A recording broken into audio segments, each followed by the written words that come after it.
I tried coming up with a good cold intro for this ink, and I'm coming up blank, so join me as I try to figure out why Kaweco couldn't just call this one lavender. All philosophical pondering aside, this week we're taking a look at a Kaweco ink, but with a twist. I've actually got a bottle of the ink for this one. To be fair, I had obtained the cartridge version before getting the bottle, but Chalet was cool and sent me the bottle so we would have one for review.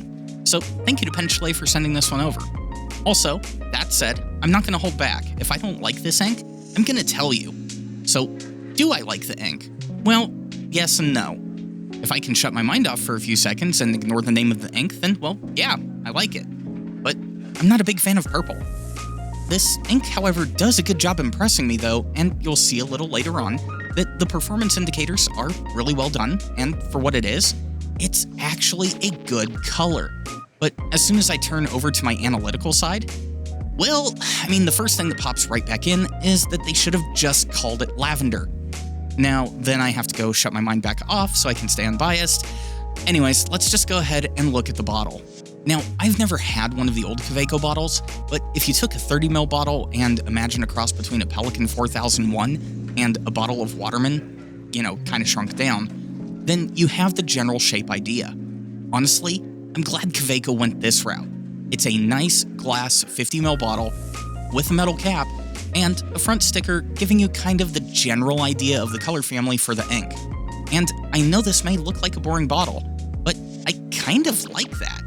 I like that this bottle allows for easier storage, less wasted space, and, good on you, Kaweco, for the redesign. You guys did good. Now let's jump in and look at the color. There's a reason that I have 3 blots going on. On the upper left, we have the transition tones that are pretty cool and fade from a deep lavender into a soothing velvet purple. On the right, you have more of a mid-orchid look to it with a touch of pastel violet. But these aren't what you get from a pen. For that, we need to look at the bottom ink swatch. You'll notice when we move on to the writing sample that these lighter periwinkles and lavenders are what we find ourselves with, even from slow writing, and yeah, even from a broad nib. That said, I will at least admit that all of these purples tend to be floral in nature, and flowers tend to work best in the spring and summer months. And yeah, so I guess in that sense, I will admit defeat to Kaweco naming this one Summer Purple.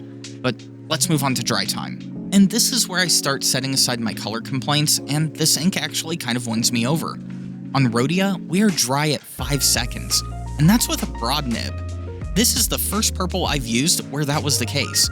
And sure, on Tomoe, it takes a second or two longer to dry, but still, we're dry at the sub 10-second mark.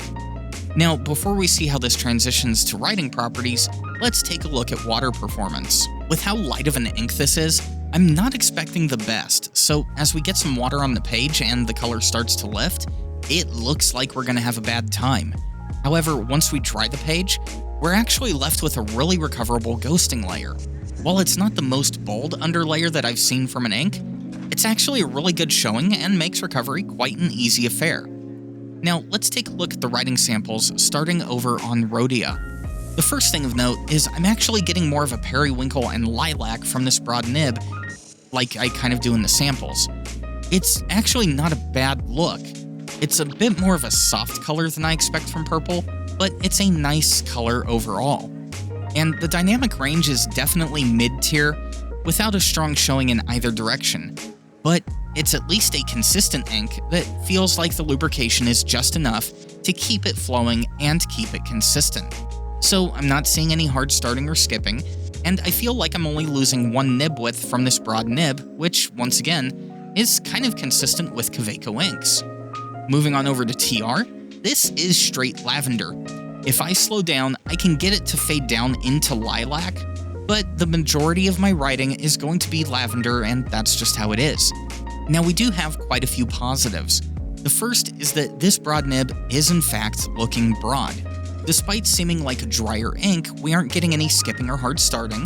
The dynamic range that can be coaxed from it if you vary the writing speed and nib width isn't bad, and it makes for an ink that I wouldn't mind using for footnotes that I need to pay attention to, or headings on some production notes. But overall, this ink is more of a companion than it is a daily driver.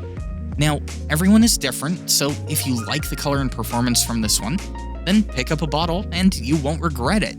But if you're looking for a daily driving purple that's, well, purple, I would probably look elsewhere.